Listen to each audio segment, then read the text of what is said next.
مساء الخير. النهاردة هنعمل البسبوسة الصيامي بأنجح طريقة. أول حاجة هعمل الشربات. جبت حلة صغيرة هضيف فيها كوبايتين من السكر، وهضيف عليهم كوبايتين من المية. دي الكوباية التانية هضيفها، وهبدأ أضيف عليهم فانيليا، وهبدأ أجيب ليمونة أقسمها بالنص وهبدأ أخد عصيرها. أنا بعصرها في المعلقة كده علشان أي بذر ما يقعش في الشربات.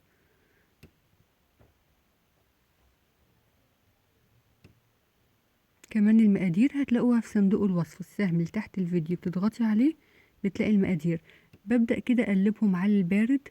السكر كده بقلبه على البارد قبل ما ارفعه على النار من بداية الغليان 6 دقايق، وتطفي على شربات البسبوسة. هيكون جاهز معاكي من اول ما بيغلي 6 دقايق من بداية الغليان وتطفي. هبدأ بقى اعمل البسبوسة بتاعتنا. هعملها بالبرتقان، بعصير برتقانية. البرتقانة دي فقط، او لو عندك لبن جوز الهند اللي هعمله في اخر الفيديو دلوقتي معاكم. انا هعمل البسبوسة دي بعصير البرتقانة دي. طبعا لو انت حابة تستخدمي لبن جوز الهند براحتك، وانا هعمله في اخر الفيديو. ببدأ كده اخد انا عصير البرتقانة علشان هعمل بايه البسبوسة. هبدأ اشيل كده اي شوائب وقعت كده من البرتقانة، تصفيه في مصفى او تشيلي كده الشوائب بالمعلقة دي. وهبدأ كده انا بس هفضيهم في كوباية علشان تعرفوا المعيار. وهبدأ كده ازودهم لنص كوباية من المية. انا هزودهم كده لان الوصفة اللي معايا اللي هعملها دلوقتي مقاديرها بتحتاج نص كوب من العصير. بصوا انا معايا كيس ونص من دقيق البسبوسة. طبعا دي البسبوسة الجاهزة مش هضيف لها سكر. خدت كيس ونص، هقول لكم معيارهم في صندوق الوصف بالكوباية. ضفت عليهم فانيليا، وهضيف عليهم باكو بيكنج باودر،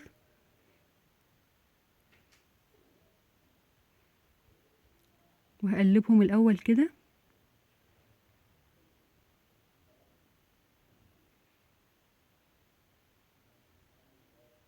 ببدأ اقلبهم كده، وهبدأ اضيف نص كوب زيت. بجد طريقة بسيطة خالص واضافات في منتهى البساطة.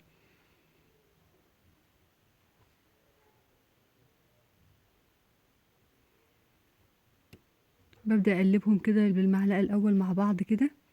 الزيت بخليه يختلط كده كويس بدقيق البسبوسة. اقلب فيها كده.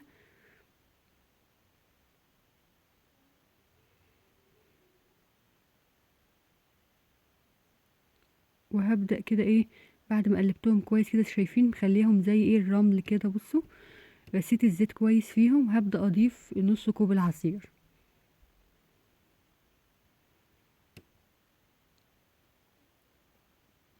يبقى الكمية اللي معايا دي كيس ونص من اكياس البسبوسة. ما ضفت السكر لان هي بيكون مضاف ليها، فانا ما ضفت السكر ولا حاجة. ده كيس ونص بس. وزي ما قلت لكم لو مش عارفة معيارهم بالكوباية هقول لكم في صندوق الوصف. بصوا خلاص كده، شايفين ده قوامها. يعني استخدمنا نص كوب بالعصير ونص كوب الزيت فقط. جبت صينية متوسطة الحجم دهنتها، وهبدأ افضي فيها البسبوسة بتاعتنا. ببدأ افضيها كده. بجد دي انجح طريقة للبسبوسة الصيامي. امشي على الخطوات دي واعمليها ورد عليا في التعليقات. هتطلع معاكي طرية ومرملة وهتعجبك جدا، وهتشوفيها دلوقتي. انا هقطعها قدامكم لما تستوي وهتشوفوها عاملة ازاي. هبدأ كده الاول كده يعني احطها في الصينية، وهبدأ اخبطها خبطتين كده عشان بصي تقعدي تلفيها كده في الصينية وهي تتفرد معاكي خالص بإيدك كده بتتفرد. هدخلها على الفرن سخن على الشبكة، بكون مسخنة الفرن مسبقا. أنا دلوقتي رفعتها على الشواية.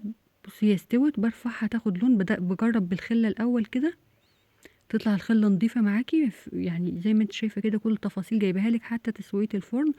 وهبدأ انا هزود اللون بس شوية، هديها لون زيادة كمان عن اللون ده. وهطلعها. اول ما بتخرج طبعا الشربات ده بيكون سخن، يعني لو عملتيه وبرد سخنيه وتبدأي تضيفيه للبسبوسة كده تشرب منك الشربات. وخدي بالك ايه، كل ما تشرب تسقيها، لكن ما تحطيش شربات زيادة عشان ايه ما تطرش منك الشربات، يكون ايه زي ما انت شايفة كده، كل ما بتشرب تضيفي. بصوا بقى انا هبدأ، هي بردت هبدأ اغطيها كمان وهقطعها، تخليها تهدى شوية ما تقطعهاش على طول. بصوا انا سبتها بالظبط ايه ساعة، يعني اول ما ضفت الشربات سبتها تهدى غطيتها، وبعد كده هقطعها زي ما انتم شايفين كده. البسبوسة بالذات ما بتتقطعش وهي سخنة، لازم انت تسيبيها تبرد. كانت طريقة سهلة خالص ونتيجتها حلوة خالص. واستني علشان هتشوفي دلوقتي هتشوفيها، وكمان هتشوفي ايه طريقة لبن جوز الهند. ناس كتير سألتني عليها، هعمله لكم دلوقتي يعني ايه في دقيقة كده بسرعة خالص. هجيب لك تفاصيل لبن جوز الهند برضو عشان تبقي ايه لو حابة تعملي البسبوسة بلبن جوز الهند. زي ما انت شايفة كده البسبوسة طالعة ازاي، بجد تحفة طرية مرملة. بجد يعني زي ما انت شايفة كده حاجة حلوة خالص وبسيطة، بدون زبادي بدون سمن نباتي، وطلع تحفة. يلا بقى نجهز معاكم كده ايه لبن جوز الهند السهل جدا. بصوا ده جوز هند، طبعا بتشتريه من العطار. لو جايبه ربع كيلو احنا هناخد بس ايه نص كوب، نص كوب جوز هند. هبدأ كده اخد نص كوب في حلة صغيرة، بفضيه كده وهضيف عليه كوباية ونص من المية السخنة. دي مية سخنة، هبدأ اضيف عليه كوباية، وادي النص كوب. وهجيب معلقة اقلبهم كده مع بعض،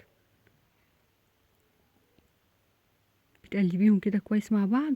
وهتبدأي تغطيه تسيبيه يبرد خالص، يعني ساعة، تسيبيه ساعة كده لما يبرد، وتضربيه في الخلاط. هتضربيهم في الخلاط وتبدأي تصفيه كده بمصفى، يعني مفيش أسهل من كده. وبتصفيهم كويس، أنا هصفيه مرتين عشان يديكي لبن جوز هند كده ايه رايق. دي التصفية الأولانية. وطبعا جوز الهند اللي بيطلع ده بنستخدمه في يعني نستخدمه في وصفات كتير، في حلوى جوز الهند. يعني جوز الهند اللي بيطلع ده ما بترميهوش، بتستخدميه. تبدأي تصفي كده، انا هصفيه مرة كمان عشان يطلع ايه كده ايه رايق خالص. زي ما انتم شايفين كده بجد حلو قوي، بيدي ريحة حلوة قوي في الكيكة وفي البسبوسة. زي ما انت حابة استخدميه. اتمنى تضغطي لايك للفيديو.